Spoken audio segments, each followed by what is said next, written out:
21세기 국제관계에서 소프트 파워의 중요성이 날로 커지고 있습니다.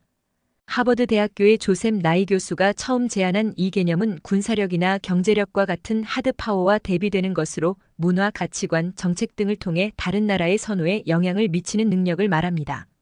최근 한국의 소프트 파워가 급격히 상승하면서 이는 중국에게 새로운 도전이 되고 있습니다. 2023년 발표된 소프트 파워 30 지수에 따르면 한국은 전년 대비 3단계 상승한 10위를 기록했습니다.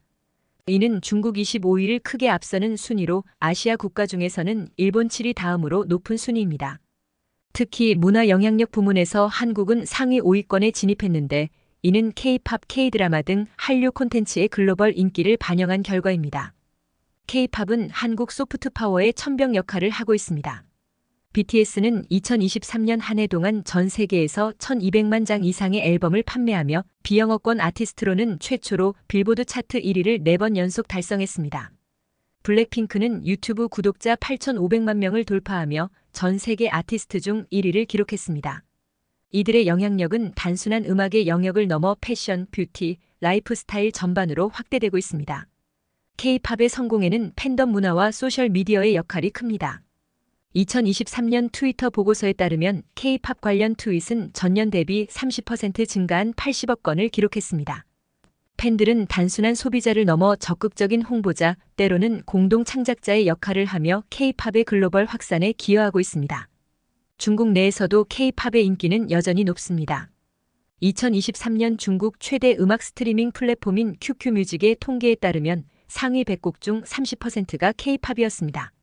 그러나 중국 정부는 이러한 한류 열풍을 경계하고 있습니다.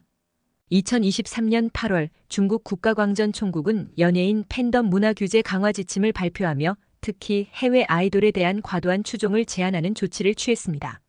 한국 드라마와 영화의 세계적 성공도 중국에게는 큰 위협이 되고 있습니다. 넷플릭스를 통한 한국 콘텐츠의 글로벌 진출이 그 중심에 있습니다. 2023년 넷플릭스 발표에 따르면 전 세계 190개국에서 한국 드라마 시청 시간이 전년 대비 50% 증가했습니다. 오징어 게임의 후속작인 오징어 게임 더 챌린지는 공개 첫 주 8,900만 시청 시간을 기록하며 전 세계 1위에 올랐습니다. 영화 분야에서도 한국의 약진이 두드러집니다. 기생충의 아카데미상 수상 이후 2023년에는 괴물이 칸 영화제에서 각본상을 수상하며 한국 영화의 예술성을 다시 한번 입증했습니다.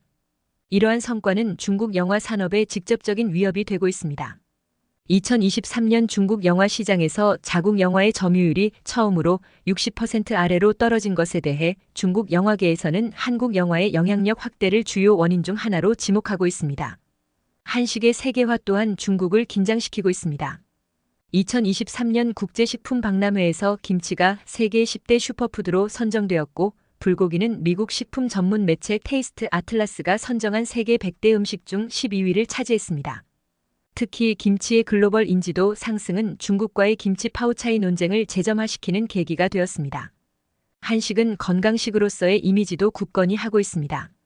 2023년 WHO 보고서는 한식의 발효식품과 다양한 채소 사용이 건강에 미치는 긍정적 영향을 언급했습니다. 이는 전통적으로 건강식의 대명사로 여겨졌던 중국 음식과의 경쟁에서 한식이 우위를 점하게 되는 계기가 되었습니다. 이러한 한국 소프트 파워의 급격한 성장은 중국에게 여러 측면에서 위협이 되고 있습니다. 문화적 영향력, 경제적 이익, 그리고 국가 이미지 제고 등에서 한국이 중국을 앞서 나가는 모습은 중국 정부와 대중에게 새로운 도전으로 다가오고 있습니다. 한국의 소프트 파워는 뷰티 산업에서도 강력한 영향력을 발휘하고 있습니다. K-뷰티 열풍은 글로벌 화장품 시장의 판도를 바꾸고 있습니다. 2023년 글로벌 뷰티 시장 보고서에 따르면 한국 화장품 브랜드의 세계 시장 점유율은 전년 대비 2.5% 증가한 8.5%를 기록했습니다. 특히 아모레퍼시픽의 설화수와 LG생활건강의 후는 럭셔리 뷰티 브랜드 순위에서 각각 15위와 18위를 차지하며 글로벌 명품 브랜드들과 어깨를 나란히 하고 있습니다. 한국식 스킨케어 루틴, 특히 10단계 스킨케어가 세계적으로 유행하면서 관련 제품 수요가 급증했습니다. 2023년 미국 뷰티 리테일 체인 세포라의 발표에 따르면 한국 스킨케어 제품 매출이 전년 대비 40% 증가했으며 특히 에센스와 앰플 카테고리에서 한국 브랜드가 상위 5위 안에 3개나 포진해 있습니다. 중국 뷰티 시장에서 한국 제품의 인기는 여전히 높습니다. 2023년 중국 최대 전자상거래 플랫폼 티몰의 통계에 따르면 해외 화장품 브랜드 판매 순위에서 한국 브랜드가 1, 3, 4위를 차지했습니다. 그러나 이에 대한 중국 정부의 규제도 강화되고 있습니다. 2023년 7월 중국 국가약품감독관리국은 화장품 수입 규제 강화 방안을 발표하여 해외 브랜드, 특히 한국 제품에 대한 수입 절차를 까다롭게 만들었습니다.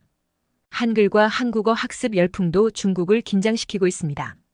세종학당재단의 2023년 보고서에 따르면 전 세계 세종학당 수가 전년 대비 15% 증가한 270개로 늘었으며 누적 학습자 수는 100만 명을 돌파했습니다. 특히 주목할 만한 점은 K 콘텐츠 소비로 인한 자연스러운 언어 학습 증가입니다. 넷플릭스는 2023년 한국 콘텐츠 시청자의 70%가 자막이나 더빙 없이 원어로 시청한다고 발표했는데, 이는 많은 글로벌 팬들이 한국어를 학습하고 있음을 시사합니다.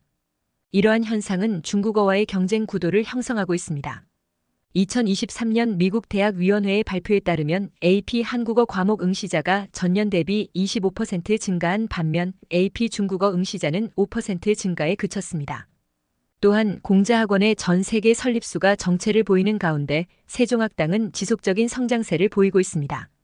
한국의 기술 혁신과 디지털 문화 또한 중국에게는 위협적인 요소입니다. 삼성전자는 2023년 글로벌 스마트폰 시장에서 22%의 점유율로 1위를 차지했으며 LG전자는 OLED TV 시장에서 60% 이상의 점유율을 기록했습니다. 5G 기술에서도 한국은 선도적 위치를 차지하고 있습니다. 2023년 기준 한국의 5G 보급률은 40%로 세계 1위를 기록했으며 이는 중국 25%를 크게 앞서는 수치입니다. AI 기술 분야에서도 한국 기업들의 약진이 두드러집니다. 2023년 세계 최대 AI 학회인 유립스에서 삼성전자와 네이버의 논문 채택수가 각각 중국의 화웨이와 바이두를 앞섰습니다. 이는 중국 기술 기업들에게 큰 위기감을 안겨주고 있습니다. 한국식 라이프 스타일의 글로벌 영향력도 중국을 긴장시키고 있습니다. 한국식 카페 문화는 전 세계로 확산되고 있습니다. 2023년 기준 글로벌 카페 체인 폴 바셋의 해외 매장 수가 1000개를 돌파했으며 특히 중국 내 매장 수가 300개를 넘어섰습니다. 노래방 문화도 K박스라는 이름으로 세계 각국에 진출하고 있습니다.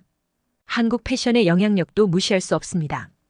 2023년 파리, 밀라노, 뉴욕 패션 위크에서 한국 디자이너 브랜드의 참가 수가 전년 대비 30% 증가했으며 특히 젠더리스 패션과 스트릿웨어 분야에서 한국 브랜드들이 트렌드를 주도하고 있습니다. 이러한 한국 문화의 세계적 인기는 중국 젊은 층에게도 큰 영향을 미치고 있습니다. 2023년 중국 소셜미디어 분석 업체의 조사에 따르면 18세에서 25세 중국 젊은 층의 70%가 한국 문화에 호감을 가지고 있으며 50%는 한국 제품을 선호한다고 응답했습니다. 이는 중국 정부에게 자국 청년들의 문화적 정체성에 대한 우려를 안겨주고 있습니다. 이처럼 한국의 소프트 파워는 뷰티, 언어, 기술, 라이프 스타일 등 다양한 영역에서 중국을 위협하고 있습니다. 한국의 민주주의와 사회 시스템은 중국에게 또 다른 형태의 도전이 되고 있습니다. 한국의 민주화 과정과 그 이후의 경제 발전은 많은 개발도상국들에게 모델이 되고 있습니다.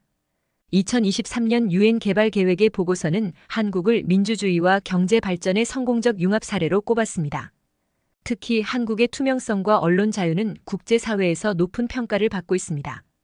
2023년 국제투명성기구 TI의 부패인식 지수에서 한국은 180개국 중 31위를 기록했으며 국경 없는 기자 회화 SF의 세계 언론 자유 지수에서는 42위를 차지했습니다.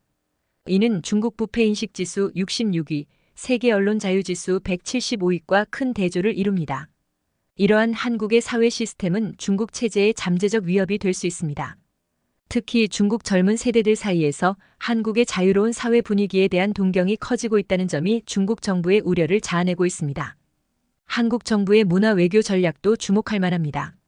문화체육관광부와 한국국제교류재단은 적극적인 문화 교류 프로그램을 통해 한국의 국가 이미지를 제고하고 있습니다. 2023년 한국국제교류재단의 보고서에 따르면 전 세계 120개국에서 1,500개 이상의 한국 문화 행사가 개최되었으며 이는 전년 대비 20% 증가한 수치입니다. 특히 코리아 페스티벌이라는 이름으로 진행된 대규모 문화 행사는 각국에서 큰 호응을 얻었습니다.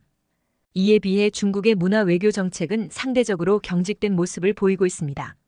공자학원을 통한 중국어와 중국 문화 보급 노력이 계속되고 있지만 많은 국가에서 이를 중국 정부의 선전 도구로 인식하여 거부감을 표시하고 있습니다. 2023년 기준 전 세계 공자학원 수가 처음으로 감소세를 보였다는 점은 이러한 상황을 잘 반영합니다. 중국의 대응 전략과 딜레마도 주목할 만합니다. 중국 정부는 자국 문화 산업 육성을 위해 2023년 문화 강국 건설 5개년 계획을 발표했습니다. 이 계획에는 연간 1,000억 위안 약 18조 원 규모의 문화 산업 투자 계획이 포함되어 있습니다. 그러나 한류 콘텐츠에 대한 규제도 계속되고 있습니다.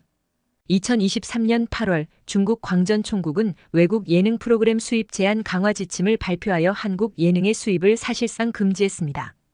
그러나 이러한 규제에는 한계가 있습니다. 온라인 스트리밍과 VPN을 통한 우회 접속으로 중국 내 한류 팬들은 여전히 한국 콘텐츠를 소비하고 있습니다. 2023년 한 중국 IT 기업의 내부 보고서에 따르면 VPN 사용자의 40%가 한국 콘텐츠 시청을 주요 목적으로 꼽았습니다. 결론적으로 소프트 파워 경쟁에서 한국의 우위는 당분간 지속될 것으로 보입니다. 한국 콘텐츠의 질적 향상, 글로벌 플랫폼과의 협력 강화, 그리고 한국 기업들의 기술 혁신 등이 이를 뒷받침하고 있습니다. 문화적 영향력의 확대는 정치, 경제 분야에서의 한국의 영향력 증대로 이어질 가능성이 높습니다. 그러나 장기적으로는 한중 간의 건강한 문화 교류와 상호 발전의 가능성도 열려 있습니다. 양국의 문화적 교류가 서로의 창의성을 자극하고 아시아 문화의 세계화에 기여할 수 있기 때문입니다. 향후 한중 관계는 경쟁과 협력의 균형을 어떻게 잡아가느냐에 따라 새로운 국면을 맞이할 것으로 전망됩니다. 감사합니다.